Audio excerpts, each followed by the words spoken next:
Thank you. सो आज का विषय जो है समय का महात्म्य, इम्पोर्टेंस ऑफ टाइम। वो कितने ज़रूरी है जानना कि समय हमारे लिए कितना महत्वपूर्ण है। जितने भी हमारे वर्तमान आचार्य हो, चाहे वो बीते हुए वक्त के जो आचार्य हों, ये समस्त लोग ने परिणाम के ऊपर उन्होंने बहुत ही जोर डाले। कृपया करके म्यूट कर लें सब लोगों को।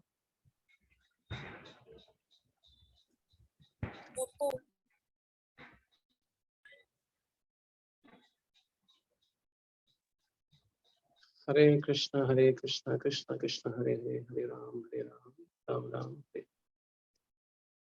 तो जितने भी हमारे आचार्य हैं उन्होंने समय के ऊपर बहुत ही जोर लगाए हैं। तो आज का जो विषय हम लोग ले रहे हैं, समय का इम्पोर्टेंस के बारे में हम लोग चर्चा करेंगे। भगवान भागवत गीता में ये वर्णन करते हैं कि मैं ही समय हूँ, कालोस्मि, है ना। कालोस्मि भगवान बताते हैं भागवत गीता में। और जो लोग भगवान के शरणागति नहीं होते हैं तो भगवान काल के रूप में आते हैं और उसको ग्रस्त करके चले जाते हैं। तो चाहे कोई भी हो, समय के प्रभाव में सभी लोग ग्रस्त हैं। तो चलिए हम लोग थोड़ा मनन करेंगे कि समय का परिभाषा क्या है, समय जो है उसको कैसे हम लोग सदुपयोग करें। ये कुछ कोटेशन हम लोग लिए हैं गरुड़ पुराण से। गरुड़ पुराण से बहुत ही सुंदर कोटेशन लिए हैं, कुछ पद्म पुराण से भी लिए हैं। तो हम लोग पढ़ेंगे, इनको सुनने की आप लोग चेष्टा करें, बहुत ही महत्वपूर्ण। प्रतिक्षण भय है, क्या बता रहे हैं यहाँ पे? ये भगवान विष्णु गरुड़ जी के बीच में संवाद है। यहाँ पर बताते हैं प्रतिक्षण भय है, समय बीत रहा है। प्रतिक्षण भय है, समय बीत रहा है, किंतु वह उसी प्रकार दिखाई नहीं देता। वह उसी प्रकार दिखाई नहीं देता जैसे जल में पड़ा हुआ कच्चा घड़ा गलता हुआ दिखाई नहीं देता। कच्चा घड़ा जो है, घड़ा जो बनाते हैं उसको लेकर के पानी में डाल दें और वो क्या है, धीरे धीरे वो मेल्ट होना शुरू हो जाते हैं, पिघलना शुरू हो जाते हैं, वो दिखता नहीं है। और समय का परिभाषा ये है, कदाचित वायु को बांध कर रखा जा सकता है, कदाचित वायु को बांध कर रखा जा सकता है। आकाश को खंडन खंडन हो सकता है, आकाश का खंडन हो सकता है। तरंगों का तरंगों को किसी सूत्र आदि में पिरोया जा सकता है, किंतु आयु में विश्वास नहीं किया जा सकता। क्या बता रहे हैं? आयु, आयु का मतलब समय, ये समय ही है जो आयु को घटाता है। आप लोग सुन पा रहे हैं ना? ये समय ही है जो आयु को घटाए जा रहे हैं। तो यहाँ पर बताइए, प्रतीक्षण भय है। प्रतीक्षण क्या है? समय बीता जा रहा है किंतु वह उसी प्रकार है जिस प्रकार एक कच्चा घड़ा पानी के अंदर रहने से वो दिखता नहीं है, वो धीरे धीरे वो क्या होता है, वो पिघलना शुरू हो जाते हैं। तनिक हम विचार करें, जब से हम जन्म लिए हैं और आज तक ऐसे नहीं लगता है कि ये एकदम एकाएक समय व्यतीत हो गया है, जस्ट लाइक ए फ्लैश। अभी हम बच्चे थे, अभी हम लोग खेल रहे थे, खिलौना से खेल रहे थे।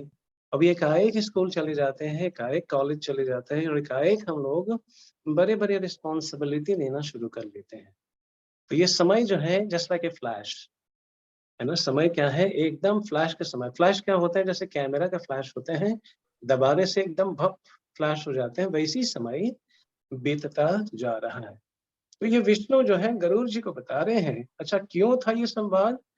क्योंकि यहाँ पर ये बताए जा रहे हैं, समय अन्य लोगों का, समय जो अभक्त है, जो भगवान से विरुद्ध रहता है, भगवान से विमुख होकर के रहता है, अपने अपने मत लगाता है, तो वहां पे बताए गए हैं, वहां पे बताए जा रहे हैं कि समय उनके लिए, जो भक्त के लिए समय वह प्रभावित नहीं करता है। कैसे समय प्रभावित नहीं करता है? बहुत ही सुंदर उदाहरण भक्ति सिद्धांत सरस्वती महाराज कहते हैं कि भौतिक दृष्टिकोण से देखे जाए तो एक भक्त और अभक्त जो है दोनों ही मृत्यु की शैया पे होता है ना? भक्त हो या अभक्त हो, दोनों ही मृत्यु की शैया पे होता है। तो किसी ने दावा दिया, फिर फायदा क्या है? आप लोग नाम जप करते हो, आप लोग भक्ति में हो, आप लोग भजन साधन करते हो, इतना समय लगाने के बावजूद भी आपका भी मृत्यु होगा, तो इसमें क्या फायदा हुआ? तो भक्ति सिद्धांत सरस्वती महाराज कहते हैं कि हमारा जो मृत्यु है वो अलग है। कहते कैसे अलग होगा? मृत्यु तो मृत्यु है। तो बताते हैं जिस प्रकार एक बिल्ली के मुंह में एक अपने बच्चे को वो ले जाता है। बिल्ली जो है उनका दूसरा उपाय नहीं है, दूसरा व्यवस्था नहीं है। अपने बच्चे को क्या करते हैं? मुंह से पकड़ते हैं और दूसरी जगह ले जाते हैं। तो भक्ति सिद्धांत श्रीमद उदाहरण देते हैं कि एक घर के अंदर एक बिल्ली जो है अपने बच्चे को दूसरी जगह ले जा रहा था। तो एक छोटी बच्ची थी वहां पे, है ना? जो भी था, एक छोटी कन्या थी वहां पे। वो उस बिल्ली को देख करके अपने बच्चे को ले जा रहे हैं, वो चिल्लाने लग जाती हैं कि मम्मी मम्मी देखिए देखिए।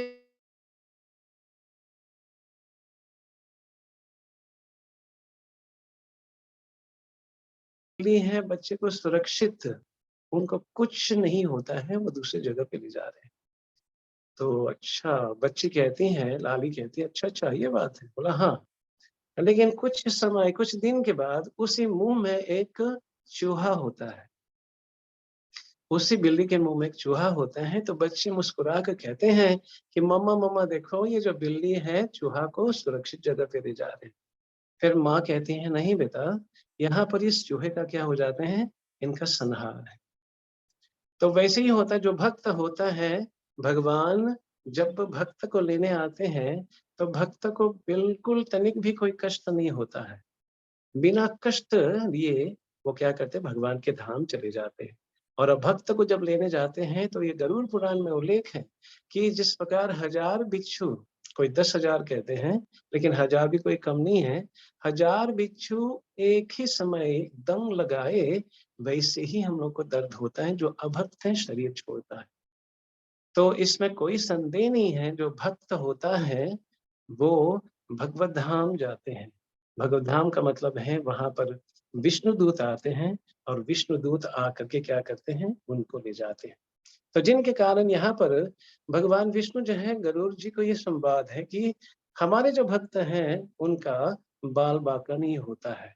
भक्त का एक तरफ से देखी जाए आत्मा शरीर से निकलता है, मृत्यु ही कहेंगे, लेकिन उनका गति क्या होता है? तद्गत्वा निवर्तन्ते तद्धाम परमम मम।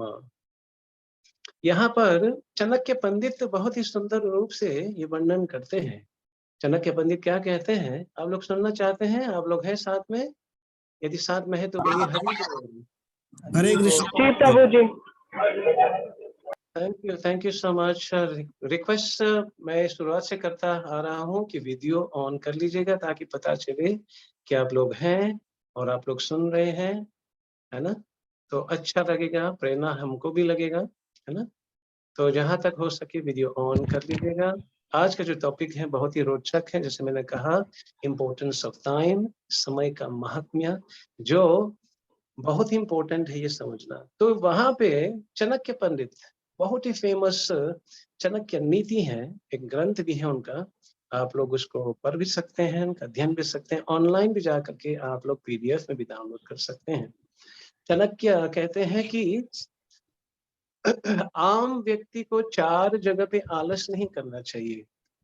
आम व्यक्ति को 4 जगह आलस नहीं करना चाहिए। सर्वप्रथम आलस कहाँ नहीं करना चाहिए? यदि हमने किसी से हमने उधार लिए हैं या कुछ लोन लिए हैं, कुछ पैसे हमने लिए हैं, ये कह करके हम वापस करेंगे आपको, लेकिन वहां पर आलस नहीं करना चाहिए। लोग सोचते हैं कल दे दूंगा, 1 महीने के बाद दे दूंगा, 6 महीने के बाद दे दूंगा। तो वहां होता क्या है? यदि हम कर्ज लेते हैं किसी से और उसको नहीं चुकाते हैं तो हम लोग नीलाम हो जाते हैं। तो चाणक्य पंडित कहते हैं कि जब कर्ज लिए जाते हैं तो वहां पर आलस नहीं करना चाहिए चुकाने के लिए। भला ही हम लोग दाल चावल खाएं, लेकिन एक एक पैसे करके हम लोग को चुका लेना चाहिए। दूसरी जगह क्या बता रहे हैं? दूसरी जगह बताए जा रहे हैं, हम लोगों को आलस नहीं करना चाहिए यदि हम लोग बीमार हैं। यदि हम बीमार हैं, हम लोग को कल नहीं करना चाहिए। हम लोग को कल नहीं करना चाहिए। यदि बीमार हैं, कल करेंगे तो बीमारी हम लोग का इंतजार नहीं करेगा। तो चाणक्य पंडित कहते हैं, बीमार जब होते हो तुरंत ही क्या करना चाहिए? उनका इलाज कर लेना चाहिए। नंबर 3 पे है कि हम लोगों को आलस नहीं करना चाहिए यदि कहीं पे हमारा बदनाम हो रहे हो।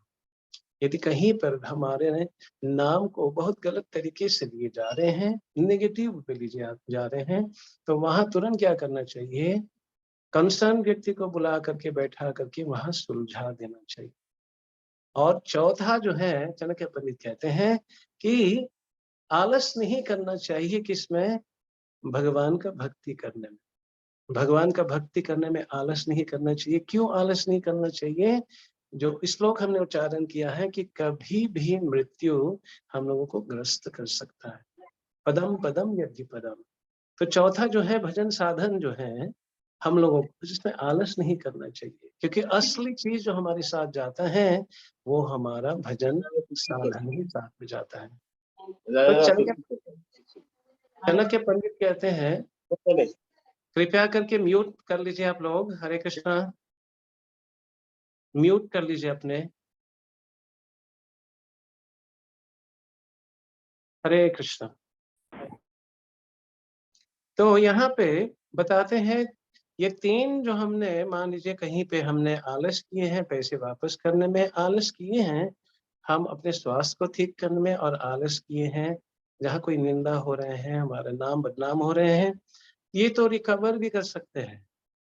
कुछ एक्सटेंसिव केयर है ना, कुछ स्पेशल ट्रीटमेंट करके हम लोग कर सकते हैं। पैसे हमने नहीं दिए तुरंत, बाद में कैसे भी करके हम लोग है ना इंटरेस्ट में चुका भी सकते हैं। लेकिन यदि हमने भक्ति नहीं की, भजन साधन नहीं की, तो वो समय बताए गए हैं वो वापस नहीं लाया जा सकता। तो ये था कि समय जो है बहुत ही क्या है, बलवान है। और यहाँ पर बताए जा रहे हैं कि कभी भी मृत्यु हो सकती है। पदम पदम यदि पदम। प्रहलाद महाराज जो 5 साल की उम्र में उन्होंने भगवत साक्षात्कार उन्होंने कर ली है, वो उनका कहना है कि मेरे मित्रों, आपको समय बर्बाद नहीं करना चाहिए, आपको क्या करना चाहिए? भगवान का भक्ति करना चाहिए। तो यहाँ पर बहुत ही सुंदर श्लोक है, ये पद्म पुराण से लिए गए हैं। बताए गए हैं, मनुष्य के शरीर में झुर्रियां पड़ गई हो, सिर के बाल पक गए हो, अथवा वह अभी आ, नौजवान हो, अथवा भी वो नौजवान हो, आई हुई मौत को कोई नहीं टाल सकता, ऐसा समझकर भगवान की शरण में जाना चाहिए ना। कई दशा बता रहे हैं कि चेहरे में झुर्रियां, जैसे मेरे चेहरे में झुर्रियां आना शुरू हो गया। लोग कहते हैं, प्रभु जी आप तो बूढ़े हो गए। मैंने कहा बूढ़े तो होंगे। तो झुर्रियां हो जाते हैं शरीर में, बाल पक गिरने के कारण वो गिरना शुरू हो जाते हैं। या चाहे आप जवान हो, मृत्यु कभी भी हम लोग को सता सकता है। तो जिनके कारण यहाँ क्या बताए जा रहे हैं, ऐसा समझकर भगवान की शरण में जाना चाहिए। भगवान की शरण में जाने का तात्पर्य क्या है? भगवान का आज्ञा का पालन हमको करना चाहिए। भगवान का आज्ञा क्या है? सततम कीर्तयन्तो माम, सतत मेरा नाम कीर्तन करें। तो जिनके कारण यहाँ पर बताए गए हैं कि जैसे सूरज उदय होता है और सूरज अस्त होता है ना, सूरज उदय या सूरज अस्त जो होता है, उसमें क्या होता है? आयु वो हरण कर लेता है। इंग्लिश में कहा होता है, by rising and setting of the sun a day is reduced of the person, है ना। सूर्य उदय सूर्य अस्त होने से क्या होता है? एक दिन हमारा घट जाता है। तो वो दिन जो है वो घट जाता है, जिनके कारण चाणक्य पंडित का कहना यही है कि समस्त विश्व का धन इकट्ठे करके हम समय को वापस लाने की कोशिश करेंगे, वो समय वापस लाया नहीं जा सकता। वो समय वापस लाया नहीं जा सकता। तो जिनके कारण चाणक्य पंडित का कहना है कि we should be very very cautious. ये समय जो है बहुत बलवान है। इस समय जो है इसका सदुपयोग हम लोगों को करना चाहिए। आगे बढ़ते हैं, यहाँ पर बताए गए हैं कि इस समय का महत्व कहते हैं कोटि स्वर्ण मुद्राएं देकर भी जीवन का एक क्षण वापस नहीं आ सकता। इसलिए व्यर्थ व्यर्थ गवाए हुए समय से अधिक और कौन सी हानि हो सकती है। ये चाणक्य पंडित का ये कहना है। जैसे मैंने कहा बीच में कि कोटि स्वर्ण मुद्राएं देकर, है ना, असंख्य लक्ष्मी, असंख्य पैसे, करोड़ों खरबों में पैसे हम लोग को दें किसी को, the most powerful person so called scientist को दे दिए जाए कि आप कृपया करके मेरे समय वापस कर दें। इसमें एक सुंदर उदाहरण है, बताए गए हैं। जो एक फेमस सिंगर था, है ना, एक फेमस सिंगर था, वो इतने पॉपुलर थे और इतने पैसे वाले थे। माइकल जैक्सन नाम था उनका। तो माइकल जैक्सन जो था, उन्होंने ये ठान लिया था कि I live for at least 100 years, कि मैं 100 साल तक जीना चाहता हूँ। 100 साल में क्या करूंगा, खूब पैसे कमाऊंगा और I be the richest person in the world. इस प्रकार के उनका धारणा था। उन्होंने क्या किया, असंख्य, एक नहीं असंख्य डॉक्टर्स को उन्होंने रखा कि डॉक्टर मेरे पास होंगे, कोई भी दिक्कत होगा, किडनी था उनके पास, हार्ट, ये सब चीज उन्होंने क्या किया, एक सेफ्टी पर्पस के कारण उन्होंने रखा हुआ था। लेकिन दुर्भाग्यवश लगभग 50 साल की आयु में उनको हार्ट अटैक हुआ और वहां वो मर जाता है। तो माइकल जैक्सन ने लगभग 32 डॉक्टर्स को हायर किए थे। रोज डॉक्टर उनका खाना, उनका जितने भी चीज वो करता था सब परखते थे और फिर वो जाकर के वो खाते थे या कुछ करता था। तो कहने का तात्पर्य है, इतने प्रसिद्ध व्यक्ति, इतने पैसे वाले व्यक्ति भी उस समय को टाल नहीं पाए। जिनके कारण चाणक्य पंडित क्या कर रहे हैं कि कोटि स्वर्ण मुद्राएं देकर भी जीवन का एक क्षण वापस नहीं आ सकता। तो बहुत ही मूल्यवान है ये समय। आगे क्या बताते हैं, भौतिक सुख दुख, अच्छा और मिथ्या लाभ का त्याग कर पाने के समय तक धैर्य पूर्वक सहते हुए व्यक्ति को आधा क्षण भी नष्ट नहीं करना चाहिए, है ना। भौतिक सुख दुख, इच्छा और मिथ्या लाभ का त्याग कर पाने के समय तक धैर्य पूर्वक रहते हुए, सहते हुए व्यक्ति को आधा क्षण भी नष्ट नहीं करना चाहिए। उदाहरण के रूप में बताए गए हैं, एक व्यापारी को आप रोकने की कोशिश करिए, व्यापारी को आप रोक करके बातें करने की कोशिश करेंगे तो व्यापारी यही कहेगा कि आई हैव नो टाइम, मेरे पास समय नहीं है, समय व्यर्थ न गवाएं। क्योंकि व्यापारी जानता है वही समय लगा करके क्या करता है, वो वही समय लगा करके वो पैसे कमाता है, राइट। और कोई भौतिकतावादी को रोक लीजिएगा कभी बीच में, है ना, भोग विलास करते हैं, खूब आनंद भोग कर रहे हैं, अपने इंद्रिय तृप्ति कर रहे हैं, उनको रोक करके देखिए, वो भी कहेंगे अभी समय नहीं है। क्यों? उनका पूरा प्लान होता है, मैं कहाँ इंद्रिय तृप्ति करने के लिए जाऊँ, सिनेमा जाऊंगा, डिस्क जाऊंगा, पब जाऊंगा, किटी पार्टी जाऊंगा, ये सब प्लानिंग करके चलता है, इसलिए उनके पास समय नहीं होता है।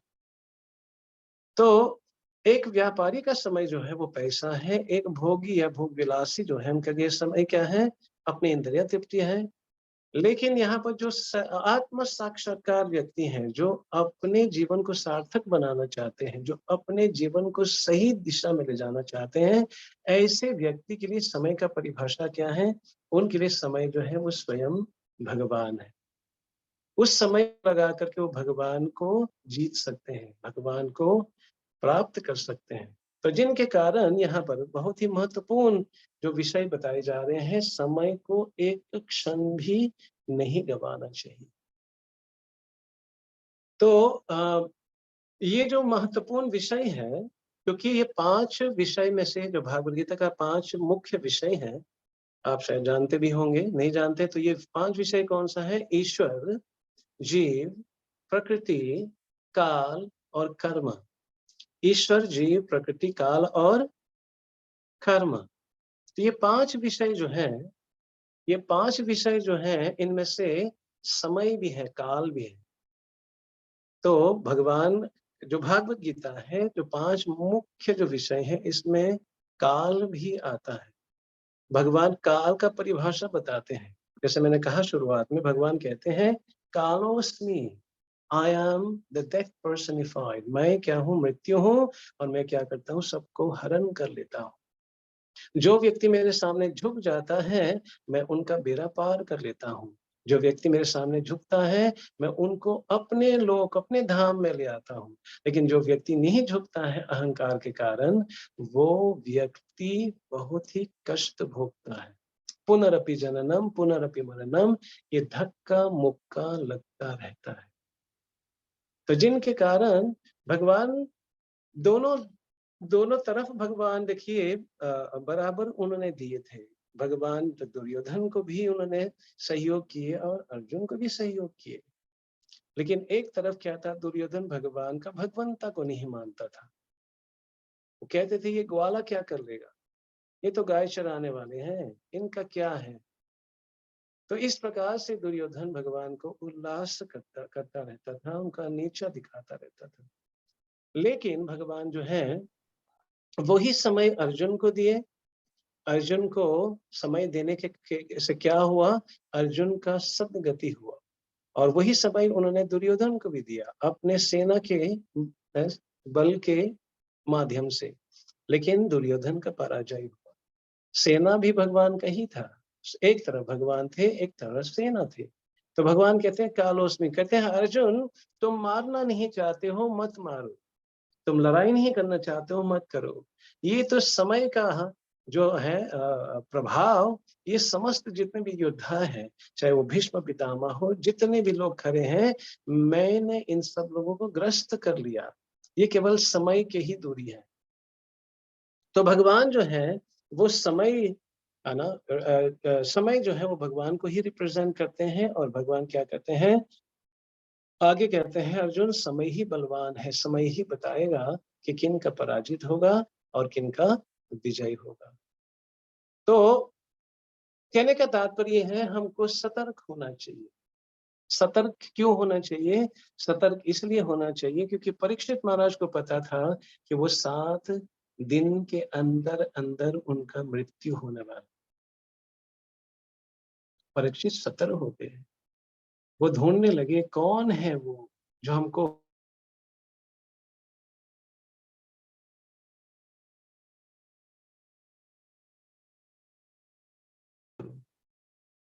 ये था कि जो आत्मा। तो आत्म साक्षात्कार से क्या होता है, यही व्यक्ति प्रश्न अलग ही करता है, जिनके कारण वो सुखदेव गोस्वामी पाद से मिलते हैं और उनसे श्रवण करता है। हर एक साधक भी 7 दिन के अंदर अंदर ही उनका ये देह को त्यागना होगा, मृत्यु होगा। परीक्षित महाराज को पता था 7 दिन कौन सा दिन से शुरुआत था और कौन सा 7वां दिन अंतिम दिन होगा। हमको भी पता है, हमने भी जन्म लिए, लेकिन हमको एक समय ये समय पता नहीं है कि कौन सा समय, कौन सा दिन हम ये शरीर त्यागेंगे। तो हमको परीक्षित महाराज से कई गुना सतर्क होकर के क्या करना चाहिए, भगवान का भक्ति करना चाहिए। तो ये बहुत ही महत्वपूर्ण है समझना, समय को हम लोग को बहुत ही सतर्कता के साथ हम लोग को ले जाना चाहिए। भक्तिमय जीवन की महिमा, जो समय हम लोग भक्ति में लगाते हैं, उनका महिमा, उनसे क्या मिलता है। विष्णु धर्मोत्तर में लिखित है, विष्णु भक्त होकर 5 दिन जीवन रहना, 5 दिन जीवित रहना भी श्रेष्ठ है। विष्णु भक्त होकर 5 दिन जीवित रहना भी श्रेष्ठ है, किंतु केशव के प्रीति भक्तिहीन होकर सहस्त्र कल्प पर्यंत जीवित रहने का भी प्रयोजन नहीं है। 2 चीज बता रहे हैं। यदि 5 दिन जीवित रहते हैं, जैसे परीक्षित महाराज 7 दिन जीवित रहे, और यदि भगवान का स्मरण करे, भगवान का लीला स्मरण करे, भगवान का गुणगान करे, तो उनका जीवन सार्थक हो जाएगा। और किसी को पता नहीं कितने कोटि उनका आयु मिल जाते हो, जैसे Brahma ji lives of millions and trillions of years। और यदि भगवान से विमुख हो जाते हैं, भगवान का भजन नहीं करते हैं, कहते हैं वो इतना आयु लेकर के क्या किया उन्होंने, कुछ हासिल नहीं किया। तो ये बहुत महत्वपूर्ण है। विष्णु भक्त होकर 5 दिन जीवित रहना भी श्रेष्ठ है। यदि हम भजन करते हैं तो ये 5 दिन भी जीवित रहे, कोई बात नहीं। श्रेष्ठ इसलिए है क्योंकि भगवान कहते हैं भागवत गीता में, भक्ति चाहे वो 5% हो, 10% हो, 15% हो, जितने भी प्रतिशत हो, भक्ति जो हमने कर ली है प्रभु के प्रति, वो भक्ति कभी नष्ट नहीं होता। जितने भक्ति यदि 5% किए हैं, तो हम लोग जब भी जन्म लेवे, हम 6% से ही शुरू करेंगे। और भौतिकतावादी कितने करोड़ों रुपया, खरबों रुपया इकट्ठा, कितने प्रॉपर्टी इत्यादि नाम प्रतिष्ठा कमा ले, एक बार शरीर नष्ट हो जाते हैं तो उनका समस्त जितने भी पूंजी हैं वो सब समाप्त हो जाते हैं। जब जन्म लेंगे उनको फिर से क ख घ सीखना पड़ेगा, फिर से चवन्नी अथनी इकट्ठा करना शुरू करना पड़ेगा। तो जिनके कारण यहाँ पर विष्णु भक्त होकर 5 दिन जीवित रहना भी श्रेष्ठ है, किंतु केशव की प्रीति भक्तिहीन होकर सहस्त्र कल्प पर्यंत जीवित रहने का भी प्रयोजन नहीं है। इसमें कोई फायदा नहीं होगा। तो जिनके कारण यहाँ तात्पर्य यही है कि जो मानव देह मिला है, मानव देह का एक उत्तम, बहुत ही एक उत्तम उद्देश्य है, लक्ष्य है। मानव देह का जो लक्ष्य है, जो उत्तम जो देह मिला है, वो लक्ष्य क्या है? वो है भगवत प्राप्ति करना। ऑब्वियसली इसमें ना समझे कि हमको अन्य चीज नहीं करना है। जैसे रोटी कपड़ा और मकान के लिए हमने कुछ न कुछ तो करना होगा, वो साथ साथ में ही चलता है। और भक्ति भी इसमें इनकलकेट करना, इसमें जोड़ना है। तो अन्य कार्य करते हुए भगवान का भक्ति हम लोगों को करना चाहिए। और क्या बताते हैं? शास्त्र तो अनेक है, शास्त्र तो अनेक है, किंतु आयु बहुत ही कम है। आप सुन रहे हैं? शास्त्र तो अनेक है, ये पुराण है, ये उपनिषद है, असंख्य हमारे शास्त्र हैं। शास्त्र तो अनेक है किंतु आयु बहुत ही कम है, और उसमें भी करोड़ों करोड़ों विघ्न, बाधाएं हैं। आप समझ रहे हैं? शास्त्र अनेक है और किंतु आयु बहुत ही कम है, और उसमें बाधाएं कितने हैं? असंख्य बाधाएं हैं। कोई मन से दुखी तो कोई तन से दुखी, थोड़ा थोड़ा सभी दुखी। जिनके पास पैसा है वो महादुखी। अच्छा, जिनके पास पैसा नहीं है वो तो दुखी है बेचारा, क्या करें। लेकिन जो ज्यादा आ जाते हैं वो इतना परेशान हो जाते हैं कि पूछो मत। तो यहाँ इसलिए बताए जा रहे हैं कि बाधाएं अनेक हैं, इसलिए जल में मिले हुए क्षीर, इसलिए जल में मिले हुए क्षीर को जैसे हंस ग्रहण कर लेता है, वैसे ही उनके सार तत्व को ग्रहण करना चाहिए। बहुत ही सुंदर है ये। बता रहे हैं कि हंस जो है उनका एक क्वालिटीज होता है। हंस क्या होता है? दूध और पानी को मिला ले, घोल लिए जाए, उन दोनों चीज को हंस क्या करते हैं? केवल दूध ही दूध को वो खींच लेता है, पानी को वहीं छोड़ देता है। ये हंस का गुण है ये। तो यहाँ पर क्या बताते हैं? इसलिए जल में मिले हुए क्षीर को जैसे हंस ग्रहण कर लेता है, वैसे ही उनके सार तत्व को ग्रहण करना चाहिए। इनका तात्पर्य है कि असंख्य ग्रंथ है, कर्म कांड है, ज्ञान कांड है, इस समस्त चीज में यदि लगे रहेंगे तो हमारा आयु बहुत कम हो जाएगा। तो क्या करना चाहिए? मूलतः जिस प्रकार पेड़ के जड़ में पानी डालने से पूरा वृक्ष जो है हरा भरा हो जाता है, जिस प्रकार मुंह में भोजन डालने से, पेट में भोजन आने से हम लोग हुष्ट पुष्ट हो जाते हैं, वैसे ही भगवान हरि केशव, माधव, यादव की भक्ति करने से समस्त जितने भी लोग हैं उनकी तुष्टि हो जाते हैं। तो शास्त्र तो अनेक हैं, लेकिन हमने क्या करनी है, वही शास्त्र हम लोग को ग्रहण करना चाहिए, अध्ययन करना चाहिए, जिसमें कृष्ण का गुण, कृष्ण का लीला, कृष्ण का के बारे में चर्चा किए गए। इनफैक्ट देखे जाए, व्यासदेव जी महाराज ने बहुत ही सुंदर, उन्होंने असंख्य कर्म कांड और ज्ञान कांड के ऊपर उन्होंने विश्लेषण किया, काफी ग्रंथ लिखे। लेकिन व्यासदेव जी महाराज वो बहुत ही दुखी थे, इतना लिखने के बाद भी बहुत ही दुखी थे, मन विचलित था। उनके गुरु महाराज नारद मुनि वहां से गुजर रहा था, गुजरते हुए ने देखा कि व्यासदेव बहुत ही दुखी लग रहे हैं। तो जाकर के पूछा, Vyasdev you okay, you have any problem, how can I help you? तो व्यासदेव जी कहते हैं, पता नहीं, मेरा बहुत ही बेचैनी है और मेरे को ना अंदर से मेरे को आनंद बिल्कुल नहीं मिल रहा है। तो नारद मुनि तो गुणगान किए उनका, कहते हैं इतना संख्य ग्रंथ ने लिखा है कर्मकांड ज्ञान खंड के ऊपर, फिर इतना, कहते हैं गुरुजी पता नहीं, फिर आप बताइए। फिर नारद मुनि बताते हैं, क्योंकि आपने भगवान के बारे में नहीं लिखा, भगवान के गुण, उनके लीला, उनके यश के बारे में नहीं लिखे, जिनके कारण मन असंतुष्ट है। तो इसलिए भगवान भागवत गीता में कह रहे हैं, भक्त्या माम अभिजानती, मुझ भगवान को केवल भक्ति के माध्यम से ही जाने जा सकते हैं। असंख्य ऐसे अभक्त हुए जो भगवान को खरीदने की कोशिश की। दुर्योधन भगवान को खरीदने की कोशिश कर रहा था, अपने सो कॉल अनलिमिटेड, है ना, 56 भोग पता नहीं क्या बनाया था, असंख्य रूप में बनाए थे, लेकिन भगवान ने एक दाना भी नहीं चखा उन्होंने। दूसरे तरफ देख लीजिए, वहां पर विदुर जो है, उनके पास कुछ नहीं था, अरे केले का छिलका उन्होंने खा लिया।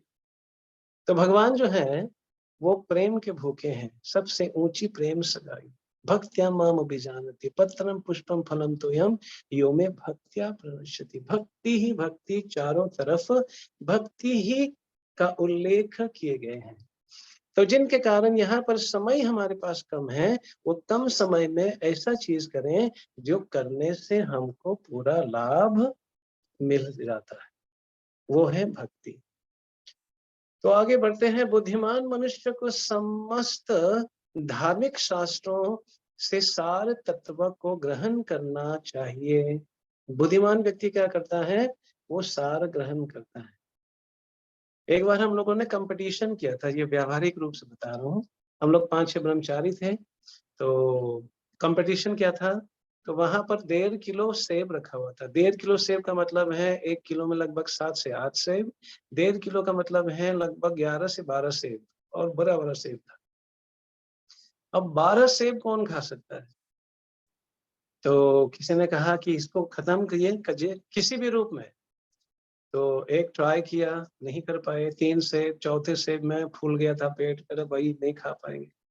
तो एक ने क्या किया, पूरा सेब को लेकर के जूसर में डाल दिया, जूसर से उन्होंने जूस निकाल लिया, और वो जूस जो है 3-4 गिलास जूस एकदम एक के ऊपर एक घट घट घट करके पी लिया, क्योंकि उन्होंने कहा था किसी भी रूप में सेब को खत्म करना है। तो उन्होंने क्या किया, जूस बनाया, जूस का मतलब सार होता है, उन्होंने पूरा सार को पी लिया, तो पूरा 1.5 किलो जो सेब था उनका जूस लेकर के पी लिया। तो वैसे ही करना चाहिए हम लोगों को, जो सार है उनको ही ग्रहण करना चाहिए। तो यहाँ पर क्या बताए जा रहे हैं, जिस तरह, सुनिए बहुत ही सुंदर है, जिस तरह मधुमक्खी बड़े तथा छोटे सभी प्रकार के फूलों से मधु ग्रहण करती हैं। मधुमक्खी क्या करती हैं, चाहे वो छोटे फूल हो या बड़े हो, जैसे भी हो, वो क्या करते हैं, हर एक फूल पे जाते हैं और मधु निकालने की उनकी प्रक्रिया होती है। उसी तरह बुद्धिमान मनुष्य को समस्त धार्मिक शास्त्रों से सार ग्रहण करना चाहिए। बहुत ही सुंदर उदाहरण है। मधुमक्खी जो है वो कहीं पर कोई भी फूल हो वो उस पे जाएंगे और जितना भी मिलता है वो सार ही निकालता है। तो साधक को ऐसे ही करना चाहिए। समय कम होने के कारण, समय जो है कम होने के कारण हम लोग,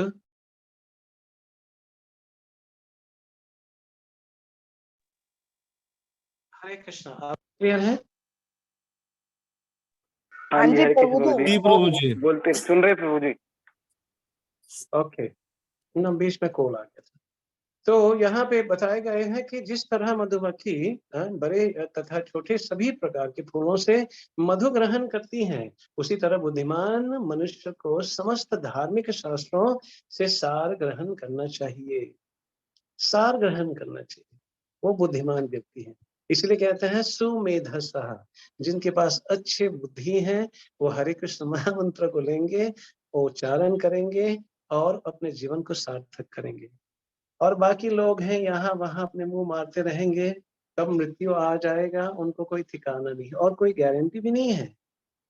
केवल भक्ति में गारंटी, भगवान कहते हैं मैं गारंटी देता हूँ, आई प्रॉमिस यू, नामे भक्त्या प्रणश्यति, मेरा भक्त का कभी विनाश नहीं होता है।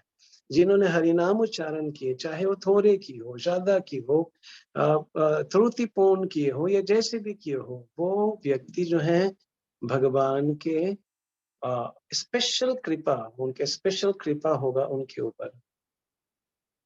तो समय का महत्व और लोमश ऋषि का कथा, ये बहुत ही सुंदर, लोमश ऋषि का है ना, लोमचक्र, हाँ, लोमश ऋषि का।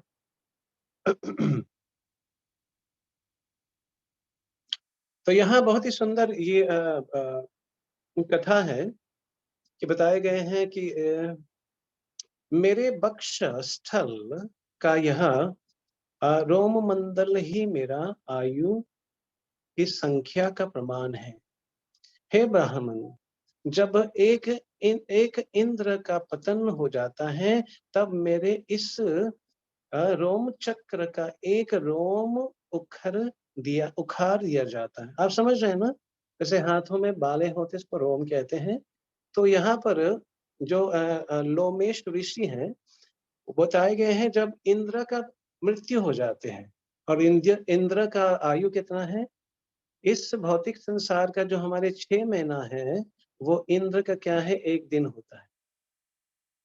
और हमारे जो यहाँ 6 महीना होता है, वो उनका 1 रात्रि होता है।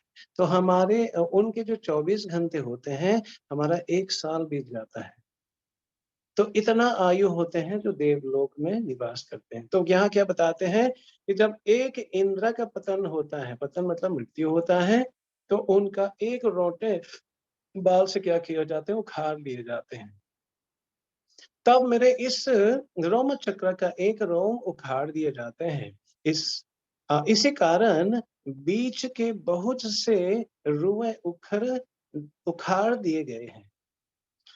तथापि अभी बहुत से विद्यमान है। ब्रह्मा के दूसरा परार्थ पूर्ण होने पर मेरा मृत्यु बताई गई है ना। असंख्य ब्रह्मा मर चुके हैं और मरेंगे। मुझे स्त्री पुत्र और गृह से प्रयोजन ही क्या है। ब्रह्मा के पतन होने पर भगवान विष्णु की एक पलक होती है, इसलिए मैं उनके अनुपम चरण कमल के ही सतत ध्यान करता रहता हूँ।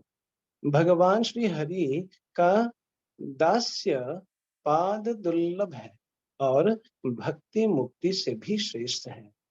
सारा ऐश्वर्य स्वप्न के समान है और भगवान की भक्ति में बाधक है। इनका देखिए बहुत ही सुंदर तर्क यहाँ पर एक सिद्धांत बताए जा रहे हैं। यहाँ पर जो ऋषि हैं, जिनका नाम है लोमश ऋषि, वो कितने समय तक जीवित रहता है, आप समझ सकते हो।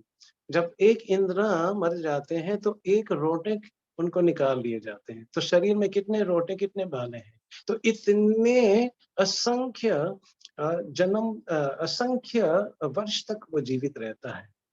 और यहाँ पर क्या बताए जा रहे हैं, ये तन्ना आयु लेकर के यदि हमने यहाँ वहां उसको लगा लिए हैं, भगवान का भक्ति नहीं किए हैं, तो उसका कोई लाभ नहीं होगा। आगे बढ़ते हैं।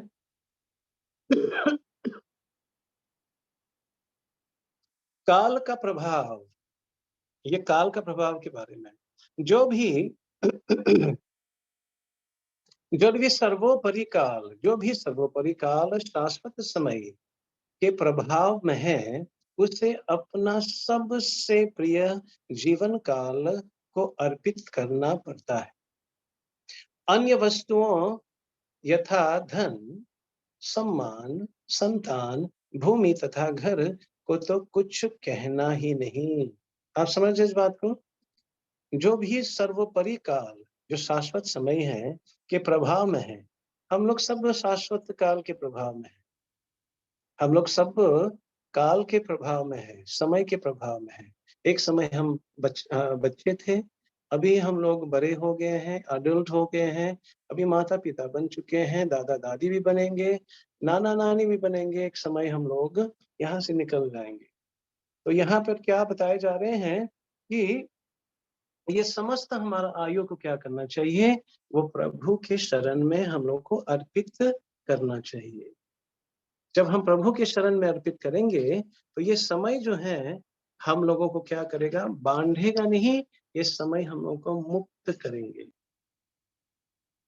समय ही बाँधते हैं, हम लोग कार्य जब करते हैं, कर्म करते हैं, तो समय क्या बन जाते हैं? बंधन कारक बन जाते हैं। यहाँ पर जैसे हमने उदाहरण दिए थे, सूर्य सबकी आयु को क्षीण करता है। By rising and setting of the sun, सूर्य उदय सूर्य अस्त होने से क्या होता है? हमारा आयु घटना शुरू हो जाता है, किंतु शुद्ध भक्तों की नहीं। यहाँ पर शुद्ध भक्त का आयु घटित नहीं होता है। उदाहरण के रूप में उदय उदय तथा अस्त सॉरी उदय तथा अस्त होते हुए सूर्य सबों की आयु को क्षीण करता है, किंतु जो सर्वोत्तम भगवान की कथाओं की चर्चा चलाने में अपने समय का दुरुपयोग करता है, चलाने में अपने समय का दुरुपयोग करता है, उसकी आयु क्षीण नहीं होती है, सदुपयोग करता है। जो समय का सदुपयोग करता है, उसकी आयु क्षीण नहीं होता है। यदि हम अपने समय को भगवान की अ कथा में, भगवान के कार्य में, भगवान की सेवा में, भगवान के नाम जप में, भगवान के गुणगान में या खास करके जो प्रचार है, प्रचार सेवा में लगाएँ, तो बताए गए हैं उनकी आयु वो हरता नहीं है, क्योंकि वहां पर बताए गए हैं जब जब वहां पर आ, यमदूत पहुंचे किसके पास? अजामिल के पास। अजामिल के पास जब यमदूत पहुंचे, तो यमदूत ने पूरा अपना खाटा ले गया था, है ना? प्रिंट आउट ले गया था कि इतना पापी है, इतना पाप उन्होंने किए हैं, लेकिन एकाएक जब विष्णुदूत को देखा उन्होंने, तो वहां घबरा जाते हैं। कहते हैं, आप कौन और आप हमारे से चर्चा कैसे कर सकते हो? ये पूरे हमारे सृष्टि जितने भी हम लोग याद कर सकते हैं, ऐसा कभी नहीं हुआ है कि हम जिस कार्य के लिए निकले हैं, उनका आत्मा को लेने के लिए वहां कोई हस्तक्षेप नहीं करता है। आप लोग कौन और यहाँ क्यों आए हैं? तो वहां पर विष्णुदूत कहते हैं कि आप शायद आ, जानते नहीं, आपको ये शिक्षा नहीं दिए गए हैं कि जो हरि भक्त होता है, जो भगवान हरि का नाम उच्चारण करता है, उनके घर के आसपास आपको भ्रमण नहीं करना चाहिए। तो जब यमदूत ने सुना, वो हैरान हो गए, कहते ये कथा तो हम लोग को, ये इंस्ट्रक्शन, ये आज्ञा किसी ने दिया नहीं हम लोगों को। तो वापस जाते हैं, क्योंकि वह अजामिल का प्राण नहीं ले पाए। जब जाते हैं तो वहां पर यमराज, जो यमदूत के जो मालिक हैं, जो राजा हैं, उनसे ये चर्चा करते हैं कि हम लोग गए थे उनको लेने के लिए, किसको? अजामिल को, लेकिन अजामिल को ले नहीं पाए। वो हैरान हो गया, ऐसा क्यों है कि अजामिल को ले नहीं पाए? कहते हैं कि वहां पर ऐसे ऐसे लोग खड़े हुए थे अजामिल को बचाने के लिए। अच्छा, कौन थे खड़े वहां पे? तो जब उन्होंने बताने लगे कि शंख चक्र गदा पद्म धारण किए हुए वहां पे खड़े, उन्होंने कहा कि इन्होंने नाम लिया हमारे प्रभु का, हमारे स्वामी का, तो इसलिए आप उनको नहीं ले जा सकते। फिर यमराज उनको बताते हैं कि हाँ, ये शिक्षा मैंने दिया नहीं। क्या शिक्षा नहीं दिया? आप लोग ध्यानपूर्वक सुन रहे हैं ना? कौन सा शिक्षा है? कि जिन्होंने, जिनके माथे पे तिलक हो, जिनके गले में कंठी माला हो, और जो नाम जप करता है, जो जिसके घर में ठाकुर जी को भोग लगता है, जिसके घर में ठाकुर जी का आराधना होता है, और जिनके घर में साधु को बुलाए जाते हैं, वैष्णव को, उनको बुलाए जाते हैं, उनको प्रसाद परोसे जाते हैं, उनका सत्कार किए जाते हैं, उनकी सेवा किए जाते हैं। और जिनके घर में तुलसी हो, तुलसी की पूजा होते हो, जिसके घर में शंख बजते हो, जिस घर में गाय की सेवा होती हो और स्त्री, बच्चे और बुजुर्ग का सत्कार होते हो, यहाँ पर बताते हैं उस घर में, हे मेरे नौकर जो यमदूत थे, उस घर में कभी भूल करके भी मत जाना। तो यहाँ पर बताए गए हैं कि कितने महत्वपूर्ण है ये, समय को समझ लेना, समय को बर्बाद ना करना। आगे बढ़ते हैं। 5 मिनट लेकर के फिर हम लोग विराम देंगे। अ, बहुत ही सुंदर यहाँ पर बताए जा रहे हैं, जागृत स्वप्न, जागृत स्वप्न, भोजन अवस्था आदि सभी अवस्थाओं, सभी अवस्थाओं में क्रूर काल जीव पर आक्रमण कर लेता है। एक सुंदर कहानी था, एक व्यक्ति को बताए गए हैं, मृत्यु के समय कौन आएगा, यमदूत आएगा और यमदूत क्या करेगा, हम लोग को उठा ले जाएगा।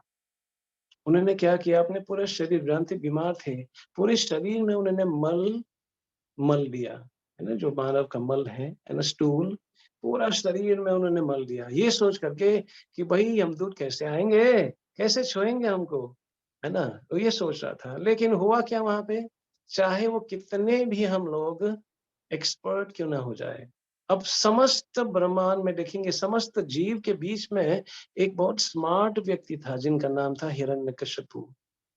क्या था, बहुत स्मार्ट व्यक्ति था।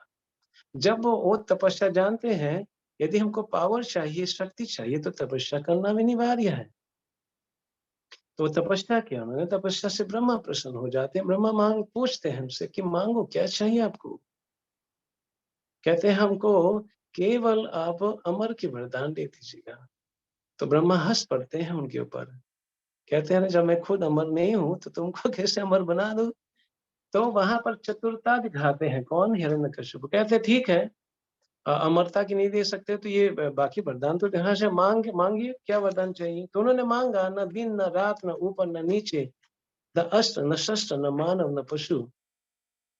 आप समझे ना, तो ये तो फिर अमर ही हो गया, जब दिन न मरेंगे, न रात में मरे, न ऊपर मरे न नीचे, तो ये तो अमर। तो जैसे वरदान दे दिया किसने, ब्रह्मा जी ने, तो हिरण्यकश्यप वो एकदम अत्याचार करने लग जाते हैं। वो सोचता है कि मैं इनने क्या किया, उनको ठग लिया, अमर बन गया। लेकिन वहां पर भगवान ने ऐसा रूप धारण किए कि वो देख करके हैरान था, फिर ये कौन है, न मनुष्य है न जानवर है, ये कौन है। और उनको अपने गोद में बैठा करके भगवान ने, नृसिंहदेव ने क्या किया, उनके नाखून लेकर के उनको छाती में गरा दिया और चीर फाड़ डाला उनको। तो उनका जो नाखून है, न शस्त्र है न अस्त्र है।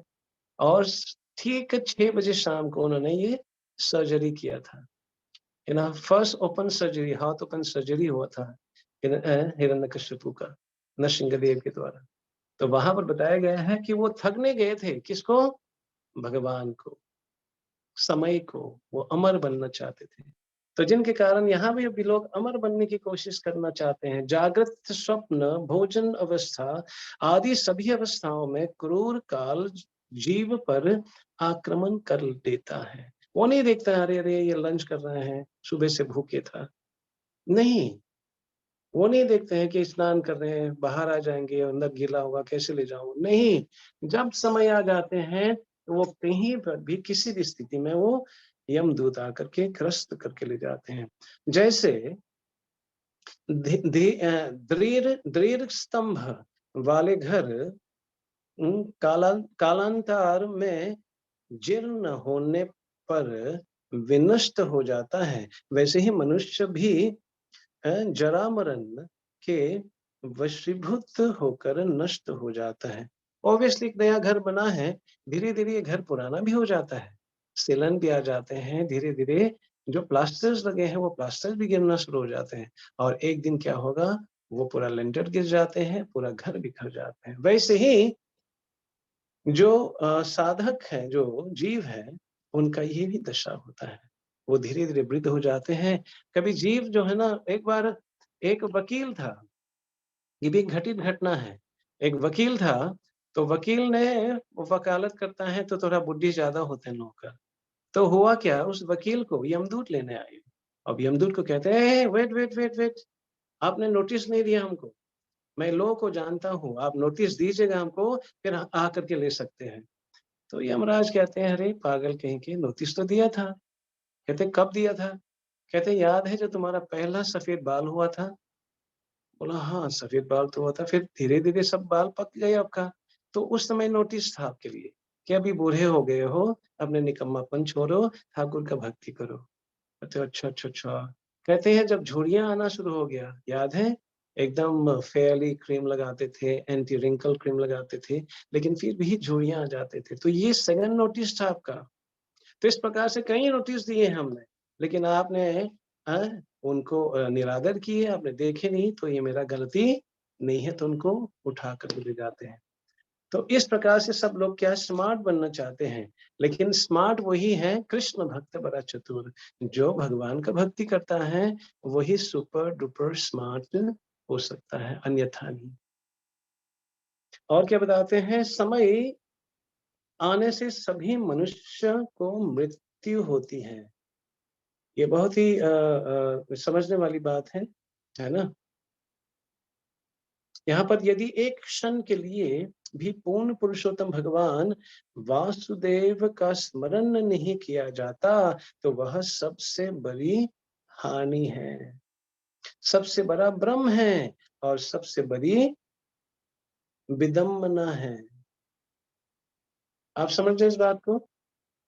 यदि एक क्षण के लिए भी पूर्ण पुरुषोत्तम भगवान श्री कृष्ण या वासुदेव का स्मरण नहीं किया जाता, तो वह सबसे बड़ी हानि है। The biggest loss is when we don't chant the name of God.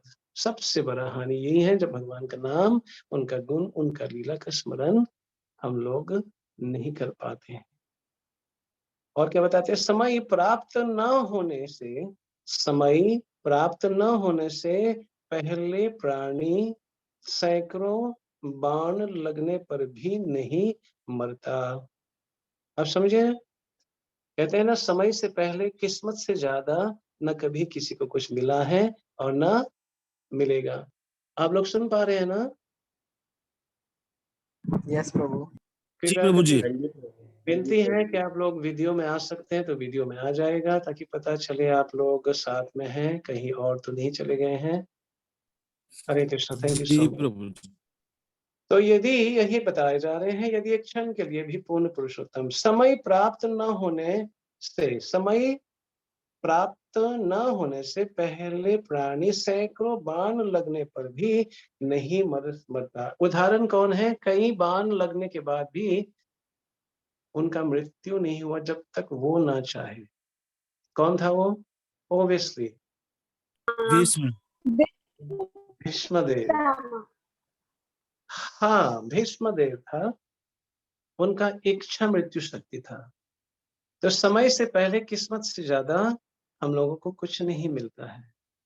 इसलिए अर्जुन भगवान से सुनते हैं कि क्या करो, अपने कर्तव्य करो अर्जुन, फल की प्रतीक्षा तुम मत करो। है ना? अपने कर्तव्य हम लोग करते रहेंगे और कर्म के ऊपर आधारित होकर के हमको ये परिणाम हम लोग को मिलता रहेगा। हाँ, और आगे क्या कहते हैं, समय प्राप्त न होने, हाँ हो गई, नहीं मरता, और समय के आ जाने पर हम्म कुश की नोक लग जाने, कुश कुश की है जाने पर, कुश की नोक लग जाने पे लाने से भी वह जीवित नहीं रहता। हमने देखा है ये चीज। कोई व्यक्ति तीसरे माले से गिरता है, ऑब्वियसली उनका फ्रैक्चर, मल्टी फ्रैक्चर्स होता है, लेकिन वो बच जाता है। हमने देखा बिस्तर से कि कोई एक ऐसा व्यक्ति गिरता है, बिस्तर से गिरने से उनका मृत्यु हो जाता है। आप समझे इस बात को? तो कहने का तात्पर्य है, समय से पहले किस्मत से ज्यादा ना कुछ हम लोग को मिला है ना मिलेगा। यहाँ पर सुत गोस्वामी ये ऋषि मुनियों के बीच में संवाद है। भगवान कृष्ण का एक पलक, ध्यान से सुनिए, भगवान Krishna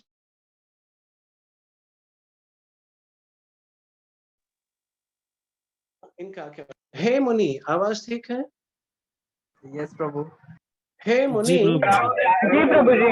thank you, thank you, thank you, thank you. हे मुनि, ब्रह्म बम बरहा पद्म के भेद से कल्प 3 प्रकार के होते हैं, जिससे सत्य, त्रेता, द्वापर और कली ये चारों युग क्रम से कहे गए हैं।